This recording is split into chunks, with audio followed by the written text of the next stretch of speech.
কেউ যদি হাঁচি দেয়, জোরে আলহামদুলিল্লাহ বলে, কোনো ব্যক্তি যদি সেটা শুনতে পায়, হাসির জবাব না দিলে কি গুনাহ হবে? খুবই সুন্দর একটি এবং দরকারি একটি প্রশ্ন।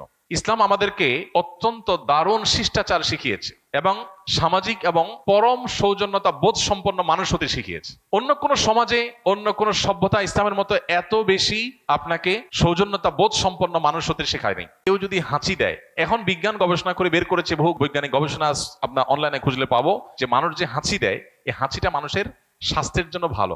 হ্যাঁ, অনবরত ঠান্ডার কারণে হাঁচি, সেটা তো অসুস্থতা, কিন্তু স্বাভাবিক যে হাঁচি, মাঝে মধ্যে হাঁচি হওয়া, এটা মানুষের স্বাস্থ্যের জন্য ভালো। হাঁচির ফলে মানুষের শরীর নির্ভর হয়ে যায়, নানান দিক থেকে মানুষের উপকারিতার পেছনে আছে, বিভিন্ন বৈজ্ঞানিক গবেষণা আছে, অনলাইনে বহু আর্টিকেল খুঁজে পাবেন। তো এই হাঁচি যে মানুষের জন্য ভালো এবং উপকারী একটা বিষয়, এই জিনিসটা তো আমরা জানতাম না। নবী সাল্লাল্লাহু আলাইহি সাল্লামের একটা হাদিস আছে, ফাইন্না শাইতানা ইয়াবিতু ফি খাইশুমি আহাদিকুম, মানুষের নাকের যে বাঁশি উপরের অংশ, এখানে শয়তান বসবাস করে, লুকায় থাকে, মানুষের শরীরকে প্রভাবিত করে, তাকে খারাপ দিকে ডাইভার্ট করে। তো হাঁচির পর মানুষ শারীরিকভাবে যেমন সুবিধা পায়, স্পিরিচুয়ালি মানুষ উপকার হয়। এই জন্য সে আল্লাহর কাছে শুকরিয়া জানিয়ে বলবে আলহামদুলিল্লাহ। হাঁচি আসলে কি বলবে? আলহামদুলিল্লাহ, আল্লাহর প্রশংসা করবে, কারণ এটা তার জন্য পজিটিভ ভালো একটা জিনিস হয়েছে।